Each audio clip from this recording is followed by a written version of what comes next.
ile masala ya picha nadhani sisi tumeeleza, si masala ya kawaida kwamba ni masala ya mchezo kama watu wanavyodhani.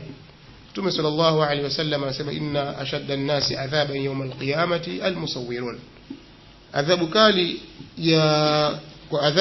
kwa watu, yani mtu mwenye adhabu kali siku ya kiyama mbele ya Allah tabaraka wa taala ni wale wenye kusawiri, ni wenye kufanya taswiri, yani wenye kufanya picha. Swala hili likawa limeleta hali ya khilafu katika zama za maimamu kuhusiana na picha gani ambayo ni haramu. Imam an-Nawawi rahimahullah ta'ala katika sharh ya Minhaj, yani al-Minhaj sharh sahih Muslim bin Hajjaj, akaelezea kuna baadhi ya wanawachuoni wakaruhusu, wasema kwamba muradi wa picha hapa ni picha yenye kivuli. Kwa sababu kwanza nataka kueleza msingi kwamba picha zote za vitu vyenye roho haifai mtu kuchonga au kuchora picha ya kitu ambacho kina roho. Tunaelewana? Ama vitu ambavyo ni jamadati, vitu ambavyo havina roho kama vile miti, kama vile magari, bahari na vitu vinginevyo ambavyo milima, vitu kama hivi unaweza ukavisawiri, ukachonga au ukachora au ukavipiga kwa kamera. Hakuna ikhtilafu kwa wanawachuoni juu ya swala hilo, na kama ikhtilafu iko basi ni dhaifu. Nadhani katika mudhakira wa fiqh al-hadithi katika semina ya Dar es Salaam ya mwaka 2006 nilielezea vizuri swala hili kwa urefu na ikhtilafu zake za wanawachuoni. Tayib, kadhalika swala la pili ambalo ninakutanabaisha vile vile katika swala la picha ni kwamba kuna baadhi ya wanawachuoni wakasema picha zilizoharamishwa ni picha zenye kivuli peke yake, ama picha kama haina kivuli si haramu. Imam an-Nawawi akaijibu kauli hii kwa ukali kabisa katika Sahih Muslim, katika sharh ya Sahih Muslim, kwamba si kweli na hilo ni kuizulia sheria, kwa sababu Mtume sallallahu alaihi wasallama aliingia nyumbani kwa bibi Aisha akakuta ameweka mapazia ambayo yalikuwa yana sura, yana picha. Mtume sallallahu alaihi wasallam akaghadhibika. Sasa pazia limechorwa picha pale, lina kivuli, picha ile haina kivuli, kwa hiyo imeingia katika hukumu. Mtume sallallahu alaihi wasallam akasema kwamba malaika hawaingii katika nyumba ambayo ndani yake kuna picha na mbwa, kuna picha na mbwa. Kwa hiyo hii inaonyesha kwamba hata picha za kuchora, hata zile picha ambazo hazina vivuli pia zinaingia katika hukumu. Sasa picha za photograph mfano au video hizi ni picha ambazo zimezuka katika karne ya 19, ni mwaka 1800 na ndio mtu ikavumbuliwa picha kwa njia ya kamera. Kadhalika zikafuatia picha nyingine za mfano wa kamera, yani kwa njia nyingine tofauti, yani ikawa ni mutawara, hali ikawa imeendelezwa mpaka ikatokea hali ya sasa ilivyo. Katika suala hili kadhalika wanawachuoni wamekhtalifiana ndani yake. Wanawachuoni wamekhtalifiana kuhusiana na picha za video. Maana nataka nizungumzie video sasa. Nakumbuka ile swali nimelizungumza katika makala namba 18. Nilizungumzia katika makala namba 18 kuhusiana na picha za video. Video ziko katika sampuli mbili. Kuna video ambazo ni naqil mubashara, ni picha zenye kunakili au zenye kuhamisha moja kwa moja, kama zile picha zinazokaa katika maofisi. Tunaelewana? Ni kwamba mtu ameweka skrini yake hapa, alafu nje ameweka kamera pale. Mtu akipita kule akija anamuona pale. Inaeleweka hiyo?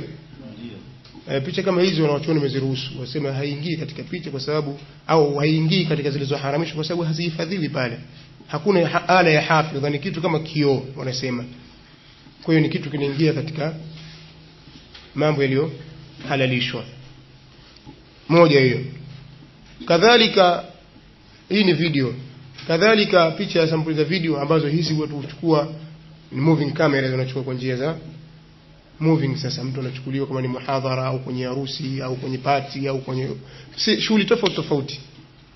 Wanawachuoni wote wa ahli sunna wal jamaa kuanzia Ibn Baz, Albani, kina Al-Fawzan na wengineo wameharamishwa, wanasema ni haramu, illa Ibn Uthaymeen akafanya istithna, akasema kama ni picha za durusi ya kielimu itafaa. Tunaelewana? Kama ni video inachukuliwa kwa ajili ya darasa ya ilmu, Sheikh Ibn Uthaymeen yasema itafaa kwa faida. na ndio maana yeye mwenyewe pia akawa anachukuliwa katika baadhi ya darasa zake, anatokea yeye tu ili msomeshaji apate kuonekana yeye anavyoeleza ndio rai yake. Lakini kina Sheikh Albani katika adabu zafafi na wengine wote wanasema ni nini, ni haram. Na yeye Sheikh Ibn Uthaymeen akajuzisha katika nini, katika darasa ya kielimu. Sasa kadhia inakuja hapa, darasa ya kielimu pengine kuna maslahi, lakini mimi sioni maslahi yao, na mimi rai yangu kama rai kina Sheikh Albani rahimahullah ta'ala, nimeona kwamba ni aslam, kwamba haitofaa. Sheikh Ibn Uthaymeen, hii ndio amana ya kielimu, sio kwamba iko Sheikh Ibn Uthaymeen ana rai tofauti na wanawachuoni wengine. Mimi sijaiona, sijaridhika na kauli yake, lakini naona kauli ya wanawachuoni wengine iko sadidi, na ndio maana sikubali kuchukuliwa na moving camera. Mimi binafsi, sasa wewe mwenyewe binafsi utaangalia na dini yako. Sasa utakuta kuna kawaida watu amekaa mzungumzaji anachukuliwa na kamera iko pale kwake, mara yazungushwa kule, na wale kule wafuata nini? Ni darasa na ile kule nako ni darasa, kwa tafutwa nini huko? Naona sasa fatwa zinavyokunjuliwa wigo wake. Isitoshe, baada ya kuruhusiwa mambo hayo, watu wakaweka mavideo majumbani mwao. Nyumba zikawa, kila nyumba ya Muislamu kuna video kwa lengo eti ambiwa ataka kuangalia mkanda wa darasa.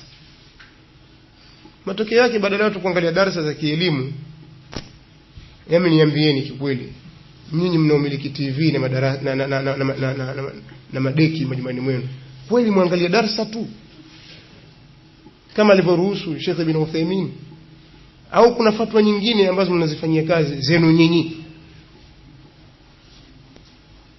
Hebu mcheni Mungu afu moyo wa kweli, ittaqullaha wa kunu ma'as sadiqin. Hebu niambieni ukweli ndio hivyo? Hamuangalie wakina Kingwendu, hamuangalie kina Muogo Mchungu. Sasa hii ni darasa ya wapi? Hii ni darasa gani sasa hii mnaifanya nini? Ni darasa gani?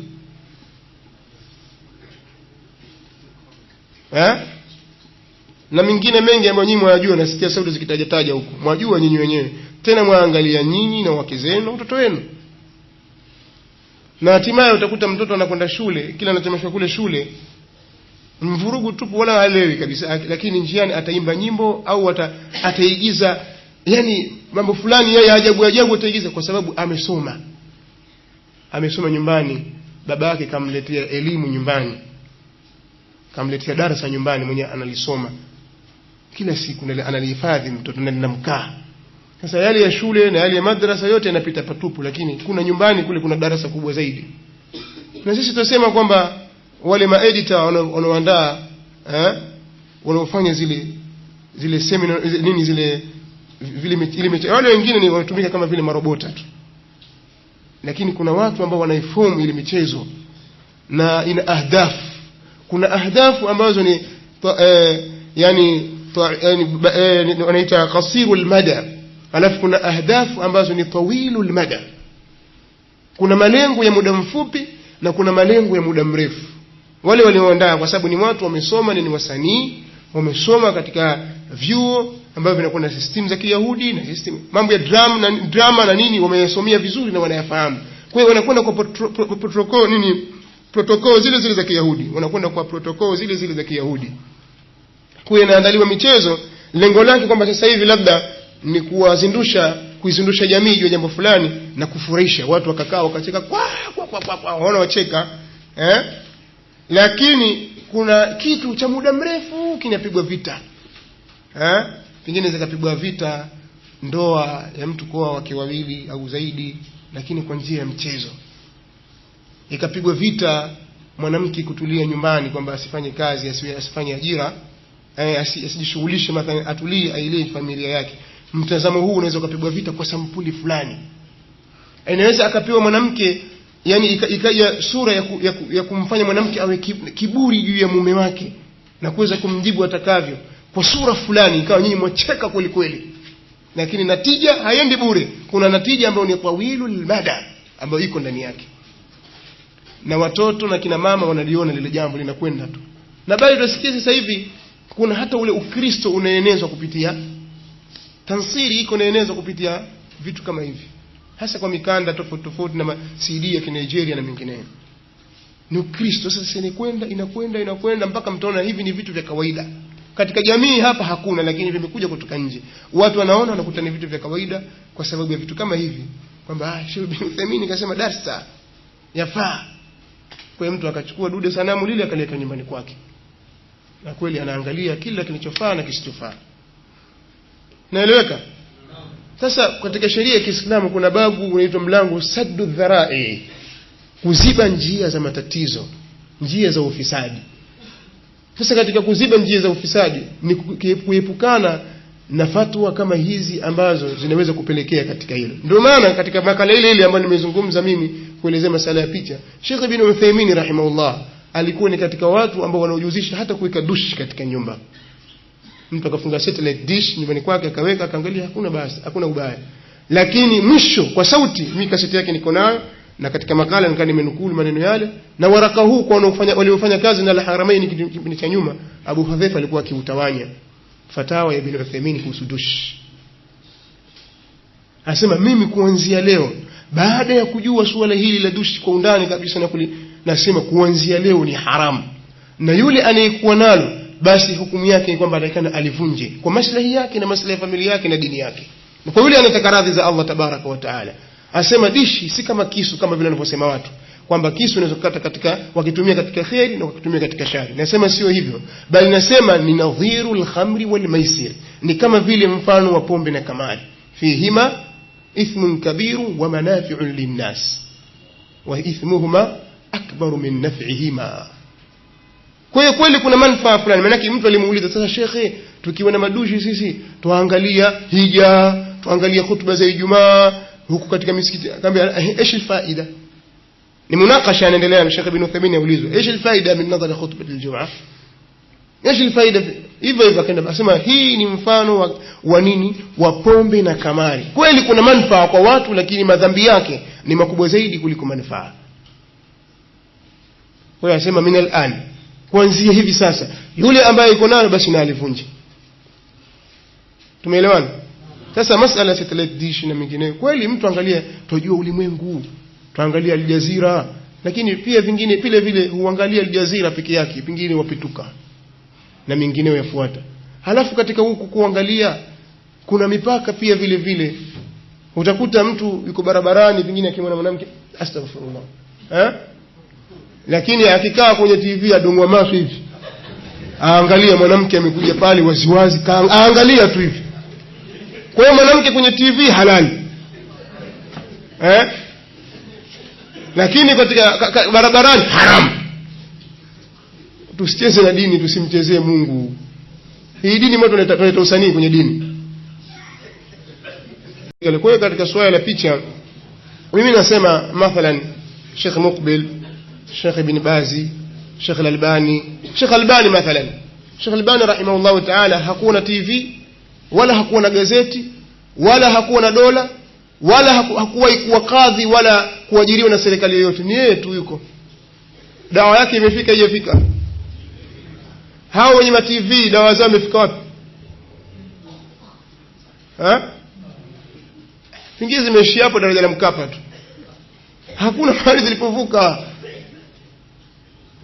Kwa hiyo ibra katika dawa, sisi kweli tunakwenda kwa njia tofauti tofauti, lazima tutumie njia za kisasa, lakini sio kila njia ya kisasa itafaa. Kuna kijana mmoja anasema alimaliza Madina, alisoma Madina, akasema akawa anamwambia mwenzake, wajua yeye amekuwa msanii. Yeye amekuwa msanii, alisoma kipindi cha nyuma. Asema wajua, yani si kwa maana amekuwa msanii labda, ni mtu ambaye andika katika magazeti na nini, yani ana lugha za story hivi. Amwambia wajua sisi katika dawa pia takana tutumie njia za kisasa. Amshawishi kijana mmoja rafiki yangu, njia ipi? Asema wajua sasa hivi tunatafsiri kwa njia ya drama hizi. Sasa ikiwezekana sisi tufanye drama za Kiislamu. Maana maneno haya ni ya Qaradhawi, kuna tamthilia islamia, na yeye pia alishasema mimi nishawahi kushiriki kuandika tamthilia islamia. Someni katika Al-Halal wal Haram. Hapa sisi nimekuja nayo ile ya Kiswahili. anashajiisha watu wafundishe tamthilia kwamba eti ni njia za dawa. Hakuna njia ya dawa. Ni kwa maana nyinyi muige kama vile kina Kingwendu, kina nani kina Joti sijui. Muige kama vile, lakini lengo sasa ni kufundisha Uislamu. Uislamu una njia zake shehe. Uislamu una njia zake na taratibu zake, na hizo sio njia za Kiislamu. Sio njia za Kiislamu katika da'wa. Tusiende na njia za Kiyahudi wakatutoa katika dini yetu, kwa sababu wao hawalali kila siku wataka uhakikishe tutoke katika dini yetu. Wala tarda anka alyahud wala nasara hatta tattabi'a millatahum. Kwa hiyo ndugu zangu katika imani, masala mapicha haya yamekuwa ni mtihani. Sasa kuna kitu kingine ambacho ni tambii vile vile katika swala hili. Baadhi ya wanawachuoni, yani wanawachuoni wakaruhusu picha kwa dharura. Mfano dharura zilizopo katika pasipoti. Huwezi kusema sasa pasipoti sio cha kwenda hiji wamerudi Ichani. Ile sio waraka wako, ni waraka wa serikali. Kwa hiyo tayari atakana iwe ni mahfudha, uhifadhi au hawia, kitambulisho. Ibn Baz rahmatullah alayhi asema ni jaiz kwa sababu ya dharura ambayo mtu, au pesa. Huwezi kusema pesa ina picha ukaanza kuikata. Ni matatizo mengine tayari. Kwa hiyo akatoa baadhi ya ruksa katika baadhi ya vitu. Ama masala ya kutundika picha sasa juu ya ukuta za kumbukumbu, picha za photography sasa, hizi Ibn Baz, Ibn Uthaymeen na wengine wote katika wanaochuoni wanasema swala hili ni muharram, na kweli hili ni muharram kwa nusus. Haifai mtu akapiga picha sema hii siku ya harusi yangu, au kaikaja albamu pale watu wakija wafungua watu wamkuta alivyokumbatiana mke wake siku ya harusi. Hii hapa ndio siku ya harusi yangu hii. Kifungua hapa mara palisha na keki. Hapa ndio si kuna watu madayuthi wajitoa Uislamu kwa hivyo. Yote haya ni mambo ya haramu. Mambo ya haramu, picha za dhikrayati zote hazifai. Sasa hizi atakayeonyeka na hili ni yule anataka dini, asiyetaka dini. Sisi hatuna dawa za kumrambisha kwamba akubali dini. Ni zaidi ya maneno ya Allah tabaraka wa taala. Fadhakkir bil Qur'an man yakhafu wa'id. Usika ni wewe chini. Nilikuwa naomba niongezee hapo. Auliza sema hapo hapo. Uliongezea. Nilikuwa nauliza kwa mfano mimi nina mali yangu kama ulivyozungumzia hapo. Na mali nyingi kama vile sasa hivi kuna vile exchange nini na kuna ujambazi. Naampe bwana. Ili swali nilimuuliza Sheikh Fadhil mwaka darasa alikuwa tunaendelea, akasema atalifanyia baadhi. Lakini bado ndio tukapata safari kuja huku. Katika kitabu hicho tulikuwa tunazungumza cha Sheikh Yahya Al-Majrur kuhusu mambo ya picha. Sasa nikamuuliza kwa mfano mimi sasa hivi nimefungua Bureau Exchange kwa mfano, au na mali zangu mimi ambazo nimeweka security. Na ile security ili majambazi wanavyoingia pale lazima ipige picha. Ikishapiga picha inabakiza katika nini? Katika screen, ili niweze kujua mwalifu wangu. Vipi hilo? Sheikh Ibn Baz rahmatullahi alayhi katika masala ambayo ameyajuzisha moja ni hilo, picha za ulinzi kwa maslahi ya ulinzi. Amejuzisha ni maaskari mathalan wakamsawiri mtu kwa lengo la kupata uthibati kwa yeye, anasema hili swala linafaa. Ibn Baz katika milango aliyofungua moja ni huo, na vile vile nadhani al-lajnatu daima lil-ifta wakafungua mlango. Yani masala yote inataalaka na dharura katika dini, wao wakawa wameliruhusu swala hilo. Ama mambo mengine ambayo ni njia za kuingiza ufisadi, watu wakafanya hila katika dini, swala hilo liruhusiwi. Ile liruhusiwi, wallahu aalam. Lakini nakumbuka Sheikh Ibn Baz ana fatwa hiyo, kadhalika al-lajnatu daima lil-ifta.